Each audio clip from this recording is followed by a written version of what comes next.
Amen. On va s'asseoir, on va partager en 10 minutes. On va partager vraiment en 10 minutes. La force de la prière victorieuse. Alléluia. La force de la prière victorieuse. Come on. Amen.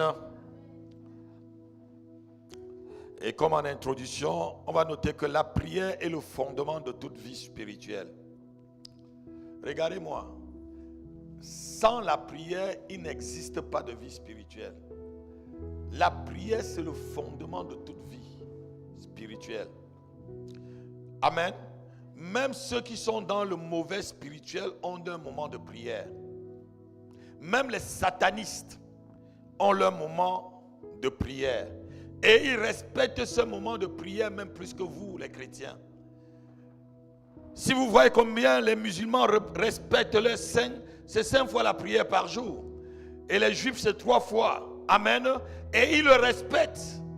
Ils le respectent. Amen. Il n'y a que des chrétiens qui ne connaissent pas la valeur de la prière. Beaucoup de choses dans vos vies sont en stand-by parce que vous ne connaissez pas la force qu'il y a dans la prière.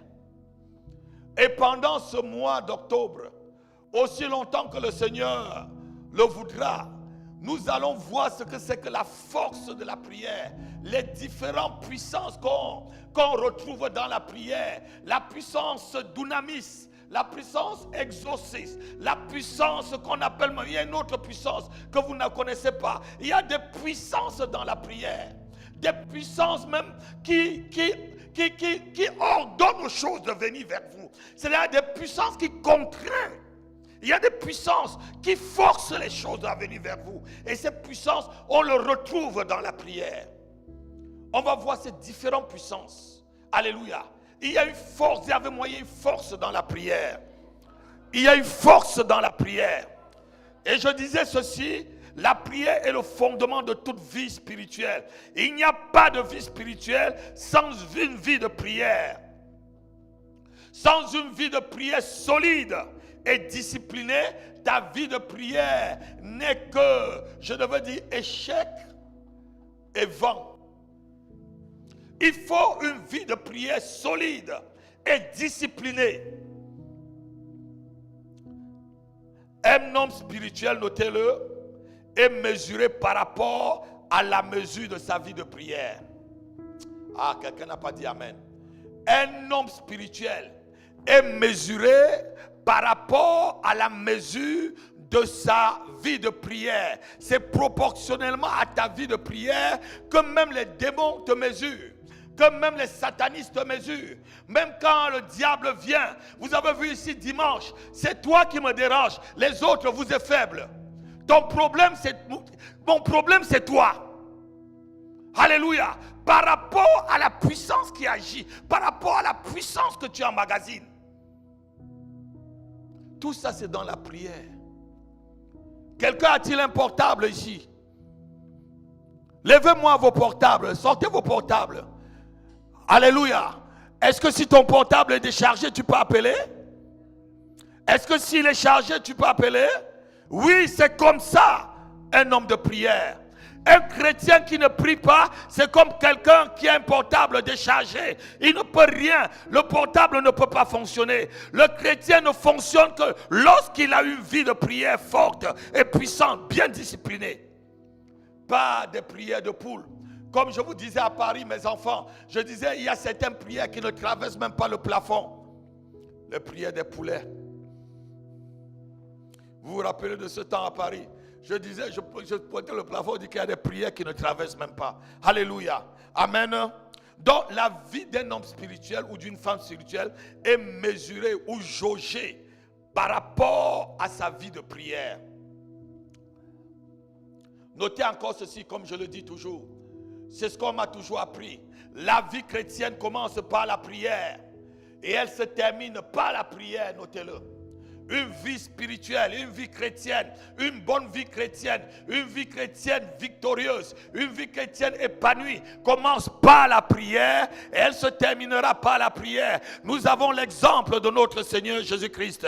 Il a commencé son ministère par la prière. La Bible dit que dans le livre de Luc chapitre 4, versets 1 à 4, il a été tenté dans le désert et pendant ce temps il priait et il jeûnait. Alléluia. Et il a fini par la prière à la croix de Golgotha en disant ceci: oh mon Dieu, m'as-tu abandonné? Ou encore à la fin: Père, pardonne-les car ils ne savent pas ce qu'ils font. Alléluia. Une vie de prière, c'est une vie qui te donne l'épanouissement spirituel. Une vie de prière, c'est une vie qui te dispose, qui te qualifie à la grandeur spirituelle. Alléluia. Amen. Lorsque le diable ou les démons arrivent, lorsqu'ils regardent un chrétien, ils regardent d'abord ta vie de prière. Ils regardent l'énergie que tu as en toi. Ils regardent combien de fois ta batterie est chargée. Si ta batterie est au plat, au rouge, il peut commencer à s'amuser avec toi. Il peut commencer à même te dire: ne va pas à l'église, ne parle pas ceci. Et il sait que quand ça va être à plat, tu vas être sa proie. Il va t'avaler seulement avec une gorgée.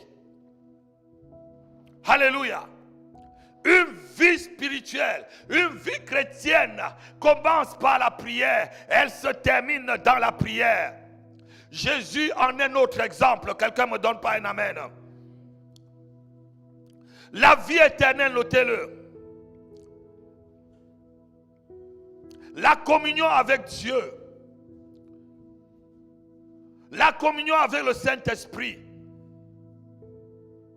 serait inutile sans une vie de prière. Quelqu'un qui te dit qu'il a la communion avec le Saint-Esprit, tu ne le vois jamais prier. Quel esprit? Quelqu'un qui te dit qu'il a la communion, Dieu me parle, mais tu ne l'as jamais vu prier 2 heures, 3 heures. Tu ne l'as jamais vu prendre une retraite de prière, prendre seul des moments avec Dieu. Mais non. La communion, la vie éternelle, tout ce que nous on demande au Seigneur, toutes les choses qu'on fait dans le Seigneur, si ce n'est pas par la vie de prière, elle devient inutile. Même la vie éternelle là, tu l'as et tu la conserves que par la prière. Quelqu'un me donne un amen. Ce n'est que par la prière que tu la conserves. La communion avec Dieu, tout ça, si ce n'est pas par la prière, oh, nous ne pouvons rien. La prière, ceci, fait ceci, note ceci. La prière engage Dieu. La prière engage Dieu dans notre destinée. La prière engage Dieu dans la mission qu'il nous a donnée. La prière engage Dieu dans les promesses qu'il nous a faites. La prière engage Dieu dans le fait qu'il nous a commissionnés et nous a amenés dans ce monde. Il y a quelqu'un qui est, lorsqu'il est entré dans ce monde, il dit, lorsqu'il est entré dans le monde, il dit: Père, tu m'as donné un corps et je viens, oh Dieu, pour faire ta volonté. Et c'est de moi qu'on parle dans le rouleau. Et ainsi c'est le Seigneur Jésus-Christ. Il est venu lorsqu'il est quitté de l'esprit et où il était près du Père. Il est entré dans le monde. Il a compris que sa volonté, la volonté du Père, ne pouvait que se faire par la prière. C'est pourquoi par la prière, lorsqu'il a été baptisé, la Bible dit que le ciel est ouvert. Le ciel s'est ouvert et il y a une colombe qui est descendue sur lui. C'était par la prière. Alléluia. Alléluia. Même les hommes de Dieu, leur autorité spirituelle dans le monde spirituel se différencie par la prière. La grâce, la faveur est une chose, mais l'autorité sur le plan spirituel est une autre chose. Alléluia. Amen. Il y a des hommes, on peut les voir tout petits. On ne voyait pas Jean-Baptiste comme quelqu'un qui a fait beaucoup de choses. Mais Jésus dit qu'il a été le plus grand de tous les prophètes. Quelqu'un n'a pas entendu? Quelqu'un n'a pas entendu? Donc la prière, la communion avec Dieu l'engage dans ta vie. Ça l'engage dans tes problèmes. Ça l'engage dans les batailles de ta famille, dans les batailles de ta destinée. Ça l'engage. Quand on vient prier, regardez comment quand tu viens prier là, tu ne viens pas faire plaisir à quelqu'un. Tu ne viens pas ici faire plaisir à quelqu'un. Si tu viens faire plaisir à quelqu'un, c'est que tu n'as pas compris ce que c'est que la prière. Au dernier jour, celui qui différencie les chrétiens victorieux et les chrétiens dans la défaite, c'est une vie de prière. Quelqu'un me donne pas un amen. Ton amen n'est pas véritable. Ton amen n'arrive pas jusqu'ici. Alléluia. Donc avec la vie de prière, nous engageons Dieu. Tu engages Dieu dans ce que tu fais. Dieu est engagé, le ciel est engagé. C'est pourquoi il peut dire dans le livre de Matthieu chapitre 18 à partir du verset 18, il dit que tout ce que vous lierez sur la terre sera lié où?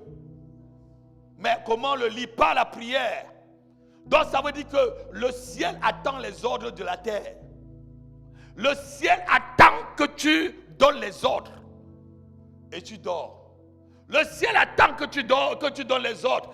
Et tu es sur les réseaux sociaux. S'il te plaît, discipline un peu ta vie sur les réseaux sociaux. J'ai demandé à mon épouse d'acheter un coffre. On est en train de chercher un coffre pour mettre à l'entrée. Tout le monde entre, on met là et on ferme. Je garde les clés. On met tous le portable là-bas, on ferme. Je garde les clés. Il n'y a pas mort d'homme. Si tu n'as pas de portable, il n'y a pas mort d'homme. On vivait sans portable, non? On vivait sans portable, non? Régis, mais quand on a vécu sans portable, non? Maggie, Elodie, hein? David, là, on a vécu sans portable, non? Donc ça veut dire que tu peux vivre sans portable. La chose, ça dit aujourd'hui là, la stratégie du diable pour détruire, il a pris une stratégie très, on dit instudieuse, hein? Voilà. Donc, il a pris une stratégie, il va te faire venir à l'église. Il va te faire être là tout le temps, même travailler. Mais il va te faire perdre tout ton temps sur les réseaux sociaux. Il va permettre que tu ne sois pas discipliné. Il ne permet pas que tu aies une communion avec Dieu. Il ne permet pas que ta batterie spirituelle soit rechargée par la prière. Alléluia. Amen. On va voir le reste la semaine prochaine ou peut-être dimanche. Je crois que je vais continuer le message plutôt dimanche. On va noter Luc chapitre 18 verset 1. On va lire ça et puis et je vais donner les détails encore dimanche. Je crois que je ne vais pas le donner seulement mercredi. Dimanche, il faut qu'on continue. Je crois que c'est le moment, on est en jeûne, il faut que vraiment l'église entre en prière.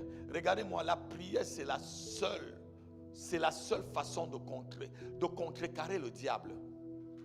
Vous savez, quand vous êtes quelqu'un qui prie, la puissance de Dieu se dégage en vous n'importe quand, même quand vous dormez. Même quand vous n'êtes pas conscient. On va voir plus loin lorsque j'étais en train de préparer ce message tout à l'heure. On va voir plus loin. Il y a une dame qui vient toucher Jésus-Christ, le pan de sa robe. Jésus n'était même pas conscient, mais il a senti seulement l'énergie qui est sortie à lui, qui m'a touché. La puissance de la prière va au-delà de ce que tu sois conscient. Regardez-moi, il y a certaines personnes où les démons ne les attaquent pas. Et je suis parmi. Parce que le démon sait que là-bas, là, c'est le feu. C'est le feu. Il va dire, ah non, passons. Ici, là, il n'attaque pas. Mais l'autre, il sait que sa vie de prière en dents de scie comme ça. Il va prier, il va faire encore 1 mois avant que tu vas le voir. Il va prier, il va faire encore 2 semaines avant que tu vas le voir. Il va prier, même pas des prières. Des prières occasionnelles, comme on a vu le manque. On a commencé par le manque de prière. Ceux qui étaient là, vous étiez là mercredi dernier. On a commencé par le manque de prière. On est en train d'entrer dans la force de la prière. Là. Il y a une force dans la prière. Et quand on va aller plus loin, je vais vous montrer les différentes forces qu'il y a dans la Bible et qu'il y a dans la prière. Il y a même des moments où dans la prière, c'est une contrainte. Alléluia. Lorsque ce chef dit ou ce roi dit à ses serviteurs, allez dans la rue. Il faut les contraindre.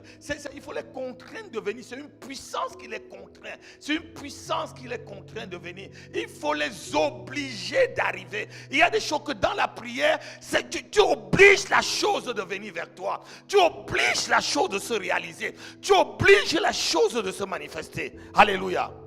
On va le voir dimanche prochain. Lèvons-nous, on va remercier le Seigneur. Il pleut là, non? Il pleut, on va... Ah, je sens que ça va chauffer ici pendant ce mois-ci. Alléluia. La force de la prière victorieuse. Manta Charabros. Kali Frostavila Kalamostava. Rebosh Takarabre Stavilo.